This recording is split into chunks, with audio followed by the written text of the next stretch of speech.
Deidra, how was it spiritually for you when you couldn't read? When I couldn't read, I felt completely hopeless. I felt like I didn't know why I was existing. I felt that I was just taking up space. And I was confused on why me? Why is this my story? Um, what am I supposed to do with this? And it just really felt dark. It felt lonely, and it felt extremely hopeless. And as I navigated and I was angry and asking questions, I didn't understand how this was going to benefit anyone, let alone myself. And it, I didn't go to church. I was afraid of being exposed. I wasn't learning. When I was trying to figure out how to get closer to God, I had people telling me, well, just pick up the Bible and read it. And in my head, I was thinking, well, I can't read. How am I going to pick up the Bible and read it? And it was in that moment, in those moments, that I just did nothing. I just existed. I just went with the flow. I did whatever to be comfortable, to be liked. And it was just dark.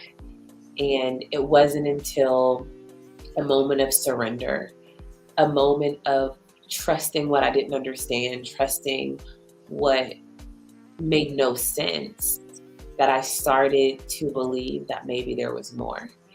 And it was my belief that that Satan used my reading as a way to keep me in bondage, to keep me small, to keep me hidden from walking into what God had for me.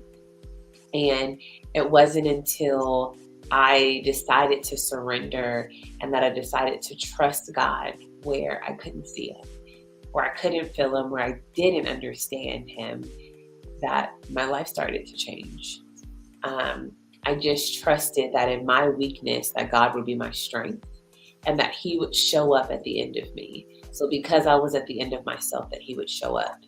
And it was in those moments and that revelation that I realized that there was so much God had inside of me that was bursting to want to be free.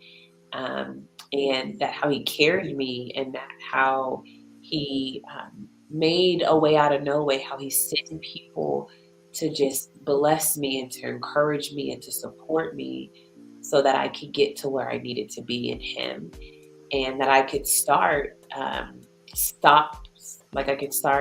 thinking that I wasn't worthy, and that I was worthy, and that there were great things that He was going to do through me.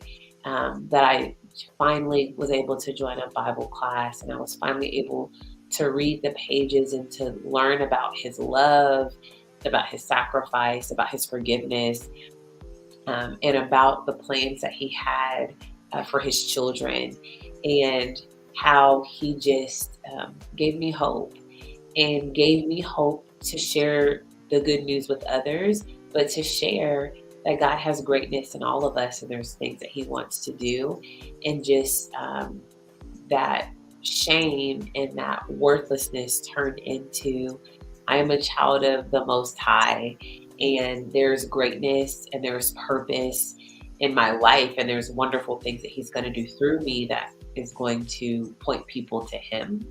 And it just changed my life, just seeing how something so small, we think so small, was such a huge thing for me, and how it kept me playing small, and it kept me from destiny and purpose. And normally we're looking at the big attacks from the enemy, but it's small, quiet whispers that often get us. And God just released me. He helped me to believe in something bigger than me, and to trust in someone bigger than me, which was Him. And my life has forever been changed. Amen, Deidra. Thank you for sharing. Amen. Thank you.